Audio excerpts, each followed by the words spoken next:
धेरैलाई थाहा छ होला म्याजिक बक्समा चाहिँ 99 को सेल लागिरहेको थियो। अब यति राम्रो अफर आउने र मैले छुटाउने त कुरै भएन। मैले नि छिटो छिटो अर्डर गरिहालेँ। त्यसमध्ये यो एउटा सनस्क्रिन थियो। प्याकेजिङ त एकदम राम्रो क्युट थियो। कतै जाँदा ट्राभलको लागि एकदम राम्रो छ। यो चाहिँ लैजानुको लागि सानो छ, चिटिक्क परेको। अब बाहिर देख्दा मात्र राम्रो भएर त भएन, त्यही भएर ट्राई त गर्नै पर्यो। मैले चाहिँ ट्राई गर्दैछु। यो चाहिँ हो अल्फागाटको SPF 50+++। लु अब चाहिँ मैले ट्राई गर्छु कस्तो छ, सँगै हेरौँ है त। मैले पनि फर्स्ट टाइम ट्राई गर्दैछु यो चाहिँ। अनि मैले अलि टन्नै लाउँ न सनस्क्रिन त होइन, किन थोरै थोरै लाउने हो र, सानो छ, चिटिक्क परेको। लोभ पनि लगाइरहेको थियो सकिन्छ कि भनेर।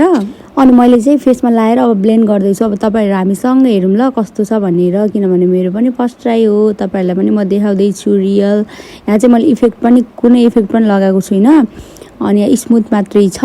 त्यसपछि मैले चाहिँ त्यहाँ हेर्नु ब्लेन्ड गर्दैछु। हल्का हल्का ग्लो त तपाईँहरूले देखि नै सक्नुभएको छ होला अघिको मेरो फेसको र अहिलेको फेसमा। मैले चाहिँ मजाले निधारतिर पनि ब्लेन्ड गरेँ। अब तपाईँहरू रिजल्ट आफै देख्न सक्नुहुन्छ। मलाई चाहिँ साँच्चीकै भन्नुपर्दा एकदम धेरै मन पर्यो, किनभने हेर्नु न अघि मेरो फेस कस्तो यस्तो राम्रो ग्लो दिइरहेको थियो फेसमा।